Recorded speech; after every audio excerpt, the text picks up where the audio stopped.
Greetings and salutations, gentlemen of the internet. This is Daniel Midson-Short. Hello and welcome to episode 4 of The Changing Man, a podcast all about the joys and challenges of being a man in this modern era that we live in. Yes, that's what we are here to discuss today. And it's been an interesting journey so far. We've covered some fairly heavy topics in this podcast and live stream, and today is no exception. It seems like the more I delve into this world of masculinity and manhood and what it means to be a man in the modern era, a lot of M's there. But yeah, the more I delve into it, the more I realize that it's a pretty heavy topic in some respects. So today, we are going to try to tackle the topic of toxic masculinity. Ooh, this is a big one, my friends. And I'll be honest, this is one that I've actually been a little bit nervous to talk about. It has been on my list, and I was feeling uncomfortable about it because I'm not an expert in this area. I am a man, and I have experienced elements, let's say, of toxic masculinity, but probably not as much as other people, purely because of the people I choose to hang around and the experiences in life I've had. But I think that it's worth us talking about because the more we understand it, the more we are able to identify it and then start to move past it, which is really the key at the end of the day. And so we're going to do a little bit of a deep dive into the topic of toxic masculinity. And obviously, I want to say at the outset, this is a sensitive topic. There's some heavy ideas here. And again, I'm not a psychologist. I'm not a sociologist. I'm not a therapist. I am a man and I am a person who loves personal development and self-help and self-actualization and psychology. And I have been reading several books the last couple of months around this topic. So I have some ideas, but obviously take everything I say with a grain of salt and consider your own perspective when we talk about all this kind of thing. All right, well, let's get into it because there's no avoiding the difficulty of this topic. So I got some notes here I'm going to be referring to talk through this topic of toxic masculinity. What is it? What are the typical traits that we see when someone is displaying toxic masculinity? And what are some of the typical things that we may fall into that could be leaning into that area ourselves? Finally, we're going to look at potentially some ways to start to unravel or undo these habits for ourselves. So these are things that I have observed and I have lived through and I have been guilty of. And so I'm not saying I'm in any way not as guilty as any other man or person in the world to fall into these, but I am also consciously aware that I do them more so now as I get older. So with that, let's get into it. All right, let's talk about a definition of toxic masculinity. And these came from the internet. I did a ton of research into this, trying to find a very clear definition. And this was the best one that I found. And it says toxic masculinity is an attitude or a set of social guidelines associated with manliness that often have a negative impact on men, women, and society in general. Let me read that for you one more time. Toxic masculinity is an attitude or a set of social guidelines associated with manliness that often have a negative impact on men, women, and society in general. Now, a lot of my initial learning about this came from an excellent book called For the Love of Men by Liz Plank. And although this book can get a little bit politically heavy towards the end, the first couple of chapters are very enlightening just around the reality of modern men and what we deal with. And she has a very interesting comment here in the early stages, in the introduction, actually, which I'm going to read to you, about toxic masculinity. She says, toxic masculinity also turns men into the greatest threat against themselves. I thought that was a very succinct way to explain what we're actually doing when we display and we carry out toxic masculine traits. We're actually damaging ourselves just as much as we might be women or any other part of society. So really, this is kind of like a weapon turned on ourselves if we choose to use it or abuse it and to get sucked into the behavior and the mindset that it kind of emanates out into the world. So one really important thing here that I think is good to understand is that the term toxic masculinity isn't meant to imply that masculinity itself is inherently bad, right? So it doesn't mean that being masculine or celebrating masculinity is a bad thing in itself. Just the idea that it becomes toxic and it goes too far is what we're trying to talk about here. usually a lot of the traditional or the kind of tacit, unspoken assumptions that go along with the kind of old school masculine way, they're the things that you link back to toxic masculinity most of the time. So when you're thinking about this topic, I want to reiterate that it's not necessarily saying all masculinity is bad. I think it's great to be a man. It's great to celebrate that. It's great to feel confident in your masculinity, but to be aware that it can become toxic if it's taken to extremes, which we're going to talk about. Where did this term toxic masculinity originate from? Well, it is actually very hard to find the direct source, but there was a lot of work done in the 1980s and 1990s by groups of men, and they used to call it the mythological or mythopoetic men's movement. So this was kind of the Iron John, Robert Bly era of men's movement, when people would go out into the wilderness as groups of men and they would howl at the moon and they would take off their shirts and they would beat drums and they would cry and they would do all these kind of tribal things. And that was kind of an extreme version of men's groups, which was the original era. It's evolved a lot since then. But back then in that era, they realized that the kind of typical, or the stoic sort of, whatever you want to say, symbolic male, which had come from generations past, was no longer working. So they kind of went the other way a little bit. They went into this kind of sensitive new age, kind of very, very weak, kind of, sensitive, overly kind of empathetic approach to manhood, which again isn't bad either, but it's extreme again. So they went from one extreme to the other. But around that era in the 80s and 90s is when the origin of this phrase toxic masculinity started to emerge. And the idea was that, the traditional model was that men must be aggressive, they got to be active, they got to be tough, they got to be daring, they got to be dominant. They were the sort of terms that were wrapped up in this, traditional toxic masculinity model.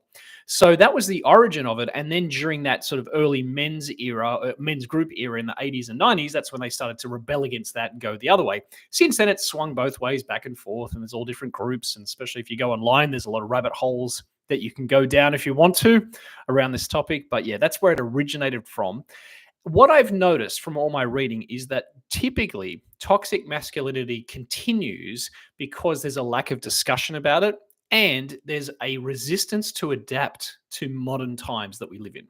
So a lot of the time we fall into the trap of thinking, well, things were a certain way for a long time. I'm comfortable with that. And so I want to stick to that. And so that's what kind of keeps these traits or these habits or these behaviors happening longer than they should, because the world has evolved, but a lot of the models and maps that men use haven't evolved. So that's kind of where toxic masculinity sits.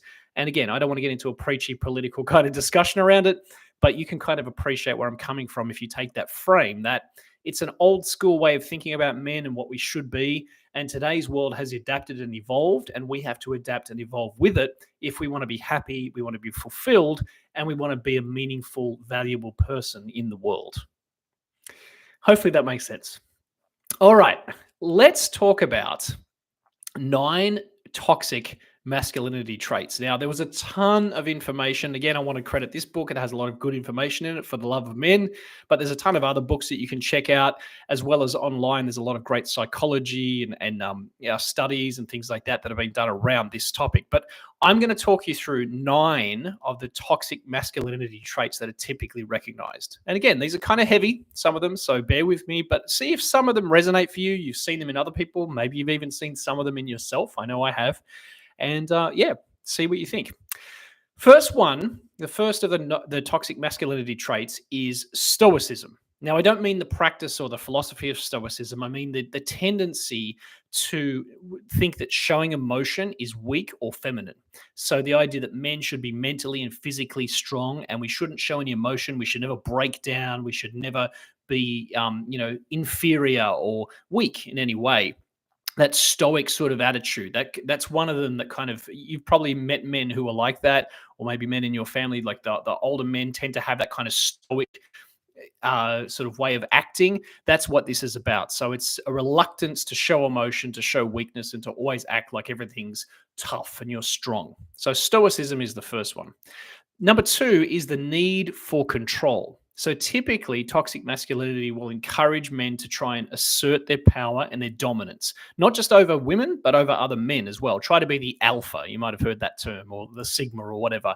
The idea that you've got to somehow dominate, you've got to control, you've got to be the leader, you've got to be the boss, right? This need for control is another trait that, taken too far, can become toxic and can actually damage yourself and other people.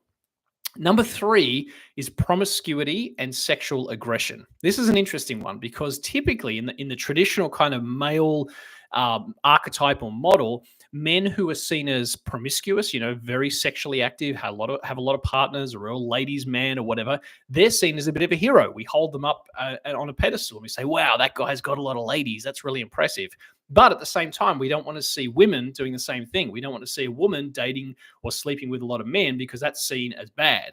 So this idea of promiscuity and even sexual aggression, being pushy, being kind of controlling, taking command in a sexual way with women or men, it's seen as something that's kind of toxic. And it is. It's absolutely not good for anybody to be engaging in that behavior or even propagating that myth that it's a healthy thing in any way. So promiscuity and sexual aggression taken to an extreme, especially for men, can become very dangerous. It can cause legal problems. There's a lot of people can get hurt and injured, and it can lead to a lot of bad things if it's taken too far. Number four is homophobia. And this is the belief that homosexuality is somehow like a deviation from the masculine kind of identity. That, if you're gay, then you're less masculine, you're more feminine, or you're weak, or something like that. Of course, today the world is much more accepting and understanding. These are the more old school traditional ways of thinking, but it is still a reality today that a lot of that toxic masculinity is built around the idea that if you're homosexual or you're gay, you aren't a masculine man. You're more feminine, you're more sensitive, whatever, things like that. So it's a reality that we have to accept that people still think this way. Even you may not think that way. I certainly don't myself, but it is a reality of what a lot of people who are toxically masculine do think. Number five is hyper independence. And this is always the cliche of, not being willing to ask for directions as a man or ask for help or anything like that. The idea that you've got to do everything yourself, you've got to know everything, you've got to figure it all out yourself. This hyper independence is a weakness that can start to bleed into all the parts of our lives, and we get very stuck. Because if we're a toxic male, we tend to not want to ask for help. We refuse help a lot of the time, and that's what holds us back. So hyper independence is a big one. Another part of this is refusing to help with traditional or household or kind of caring roles. So you see a lot of old school men who refuse to do any housework or do anything like the shopping or do anything that's like the women's role, right? So this idea of having traditional gender roles is starting to fade in our society for good reason. But a lot of the toxic masculine kind of world sees that as bad. They basically, well, this is a woman's job, or this is the way it should be, or whatever. So this idea of refusing to actually engage and do laundry or help with the kids, or do shopping or do anything that's kind of domestic or caring related, and just seeing yourself as purely a provider who brings in the money, that's a toxic masculine trait that is slowly and thankfully fading out of society. Risk taking is another one. That is number six. Risk taking.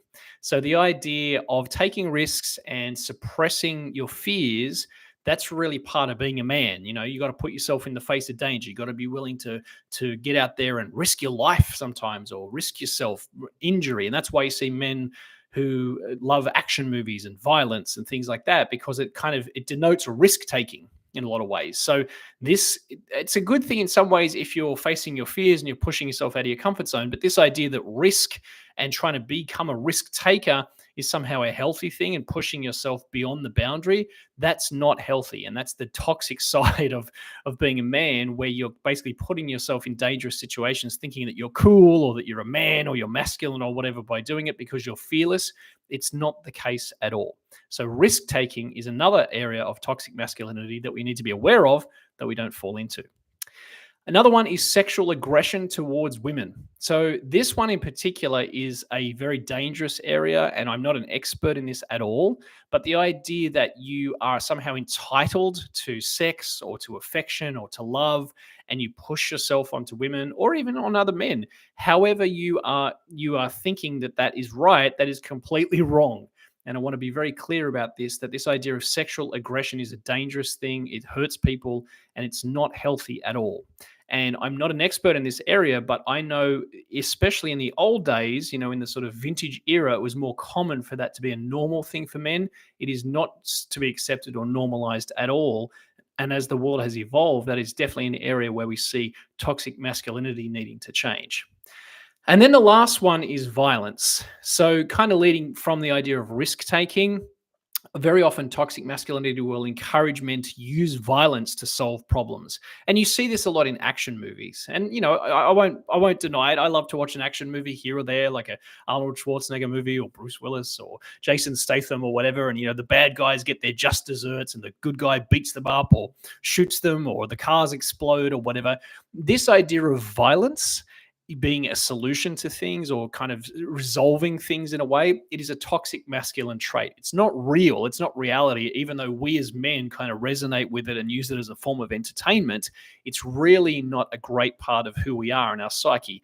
In the past, in tribal times, and especially even in the developing years, into the war eras and things like that, it was more accepted and more a part of the world. But today it's becoming less and less so. So this idea of accepting or using violence as some sort of solution to things, that is a toxic masculine trait.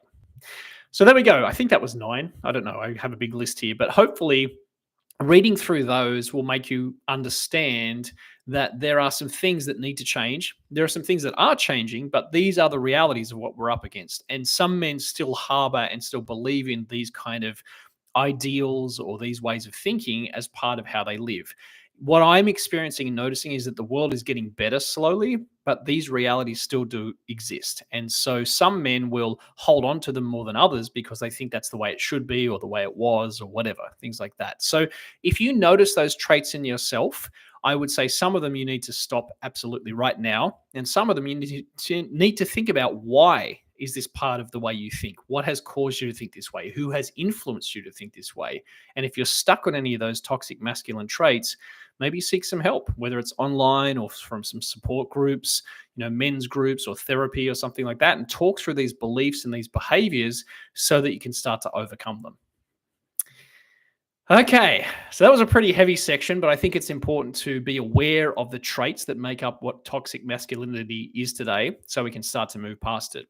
Now I want to broaden it out a little bit and talk a little bit about some of the general traits that I have observed that kind of lean into the realm of toxic masculinity. So it may not be extreme, but it's still leaning into that way, that old school kind of mentality or way that men should be. These are traits that I've observed in myself and in other men as well. And I still see them to this day. I catch myself in the act and I see other men kind of still thinking or acting in this way. So there are 4 of these that I'm going to talk through. And I'm sure some of these will resonate with you, if not for you, but someone you know, and maybe for yourself as well, if you're honest. All right. So here are the general traits I've observed that lean towards toxic masculinity. So, number 1 is arrogance, aggressiveness, or dominance, or the attempt to kind of display any of those things to other people. Whether it is men or women trying to use arrogance, aggressiveness, or dominance in some way that makes other people intimidated, or try to win them to your way of thinking or feeling by being pushy or being controlling. Really, that is an unhealthy trait, and it's one that men typically fall into more than women, but it is a very important thing to catch yourself in the act of doing and saying, whoa, why am I using this as a way to try and keep control? And that's really what it's about, my friends. If you think about it, underneath the arrogance and the aggressiveness and the dominance or the attempt to display those things is a fear of letting go, of a fear of not having control in your life. And so you try to use those things to keep control, even though it's a false reality. You think that that's actually keeping you on track and keeping you in command and keeping you respected or whatever. But a lot of the time, it's actually damaging and hurting the relationships you have and the trust people have with you. So if you notice in yourself or in other people that arrogance, that aggressiveness, that dominance, be aware of it. And if you can, try to get away from it or to confront the person about it and say, you know what, this is not acceptable. This will not work on me. So you need to change your tact and you need to be a human just like I'm being. Or if you're a person who's doing it yourself, catch yourself in the act, stop doing it, apologize if you need to, and realize that there's better ways to act. Number 2 is resisting or refusing help. And so this one goes back to the idea that men have to know everything. They have to have already figured it out. They can't ask for help or directions or assistance in life. It is probably one of the biggest traps that most men fall into, is thinking that they have to suffer through alone. The truth is that nobody makes it in the world on their own. Not you, not me, not anybody who you admire. We all have help, we all have guidance, we all have support and love from other people, and we need it to thrive in the world. The idea of resisting or refusing help, thinking that somehow doing that makes you weak, it's a false assumption. It's not real. It's a lie you're telling yourself. Realize that most people in the world, if they're going to succeed or they're going to live a great life, they need the support and help of other people. Not most people, all people. We are a human race. We all combine together and we support each other. So this idea of refusing or resisting help in your life, it is a tendency we all have. But if you're a man, you're probably worse at it than most women, you know. Some men are much worse than others, speaking for myself. So if you need help in your life, reach out, ask, see who can support you. And you might be amazed how many people will come back to help you. Number 3 of the general traits that I've observed is seeing anger as the only emotion available to you. And this is one that's pretty common, and it's one that I fell into, especially when I was younger. I had a lot of emotions such as sadness, such as anxiety, guilt, shame, fear, all those different things. But I was sort of subtly taught, because of the masculine model, that it was not okay for me to admit or to show any of those emotions. The only emotion that I was allowed to show was anger. And so I would channel my fear or my anxiety or my shame or my guilt through my anger. And I would get angry at people around me, and I would be basically an angry individual, and I would slowly express my emotions through my anger. It made a lot of people uncomfortable. It pushed a lot of people away in my life, but it's definitely something that I got in the habit of doing. As I got older and I read more about it, I realized that, I have a lot of emotions under the surface, and I need to actually express them, and I need to find ways to share that I'm feeling this way with other people so that it doesn't come out as anger. Unfortunately, men are mostly taught that the only emotion they're allowed to show is anger. And again, this goes back to the movies and things like that. You see a guy who gets pushed around and they have an angry response finally at the end, and they get their way and they win. That's shown that, anger is okay. But if the man started crying or was fearful or was shameful or anything, that would not be condoned. That would not be accepted. So seeing anger as the only emotion is one of the general traits I've noticed that a lot of men, myself included, fall into, where we feel like this is all I can do. This is all I can express. The truth is, you don't have to just get stuck behind anger. There's a lot of emotions in your system. You have to experience them. You have to ride the waves of those emotions, and you have to realize that they will pass, rather than try to just channel them through your anger. And then the fourth general trait that I see a lot of the time is this idea of idealizing the past or traditions. And this one I see is more common in older men, especially men, say, past the age of 50 or 60. And you hear people say this a lot: things have changed in the world. It's not like it was when I was young, or whatever, things like that. And this idea of idealizing the past or traditions, it kind of keeps us in that mindset that we used to have, this kind of old stoic, masculine mindset. And it's a risk and it's a danger that you end up losing a grip on reality by living that way. So if you are a person who tends to hold on to old ideals from the past, I would suggest that you don't do that for yourself, that you think about, okay, how is the world better today? How can I embrace what's changing and what's good about the world, and look for evidence of that? Because very often, the refusal to look at what is good in the world today is what is keeping you harboring those beliefs that the past was a better place to live in. So, my friends, these 4 ideas: arrogance, aggressive or dominating behavior, refusing or resisting help, seeing anger as the only emotion, and then idealizing the past or traditions. These are the 4 things that I have noticed in myself, and also the men around me in the world and in my personal life. These are the things that get us stuck and lean us into this trap of toxic masculinity. I'm not saying anyone is completely toxic, but we all have tendencies, and these general traits are the ones that lean into that world and can be very dangerous if we let them go too far. All right. So the last thing I want to talk about today is just 3 different things that I think can really help us to heal and to move past this era of toxic masculinity. Again, I'm not a psychologist, I'm not a sociologist, I'm not a therapist. I'm just a man who has done a lot of personal development and is experiencing life moving forward like you. But these are things that I think have helped me and other men that I've talked to and shared them with. So, number one is to realize that the answer isn't to stop acting like a man, it's to adapt your communication and your mindset. So, number one is to adapt your communication and your mindset. So, it's not about stopping being a man or acting like a man or saying you're masculine. It's about adapting and evolving and realizing that, oh, there's a lot of value in the way the world has changed, and I can actually lean into that. I don't have to hold on to the past. I can adapt and evolve. If you need to, read some books about how to express your emotions or how to communicate, join a men's group, or spend more time with other men who have become more mature and developed. Listen to podcasts and watch live streams like this. Whatever you can do to adapt and to evolve your communication and your mindset will help you to become a much more evolved version of yourself. I promise you. It's worth the effort and the time, and the people around you will sincerely notice and value the difference once you start to do that for yourself. So that's number one. Number two is to catch yourself in the act. So just be aware that sometimes you will make mistakes. You're a man, you have natural traits, that there's gender bias, there's all these different things in the world that happen.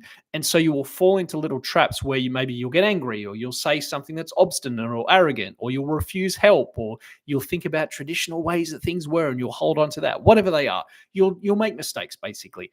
The thing is to just realize that you're doing it in the moment, catch yourself in the act, and either stop there and then, or just say to yourself, you know what, I'm not going to do that again. And that's it. Just forgive yourself that you did it. If you need to apologize to someone, apologize, but then just move on. The longer you dwell on something, the more likely you are to repeat that behavior.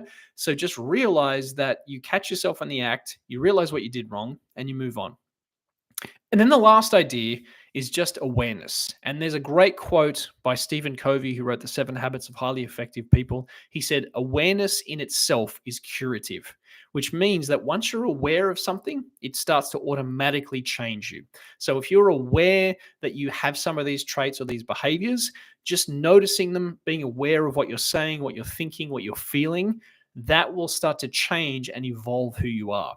Again, it's great to share this with other people if you can, whether it's a friend or a family member, a therapist, a men's group, even writing and journaling it yourself. All these different ways that you can use to be aware of what you're going through, what you're thinking and feeling, and your behavior, that will start to cure the problem for you. And that really is the crux of what I'm getting at here. The reason I wanted to create this episode around toxic masculinity was purely because the more awareness we have around it, the more likelihood we have of curing it, of moving past it as a society. It has been a part of our cultures and our world for a long, long time. It's something that we can either spend our time beating ourselves up about, or we can realize that there's a lot of mistakes that have been made, that the world has moved on, and we can move on with it, and we can start to grow and develop. So there we have it, my friends. That is my take on toxic masculinity. Again, it's a kind of a heavy topic. And now that I've discussed it, I feel a little bit more relieved. I will say at the beginning of this episode, I was a little nervous because I'm not an expert in this, but I am someone who's learning about it, and I want to acknowledge that it is a reality that we all deal with today. So one more shout out for this book, For the Love of Men. As I said at the end, it does get a little bit political, but the beginning of the book especially has a lot of value if you want to understand more about this topic. Another excellent book I've been reading, which I haven't finished, but it's great, is called Breaking the Male Code, which is more about men spending time with other men and starting to understand their emotions and the relationships that they have in their lives. Great book as well. So that's another good one. There's a ton of great resources out there. Just go on Amazon and type in men's issues or toxic masculinity or gender studies and things like that, and you'll find a lot of these books. So if you have watched this far, I appreciate you being here. I hope that this was insightful for you. As I said, if you do have these traits, be aware of them. They will start to change and evolve as you are changing and evolving. I admire you for your courage.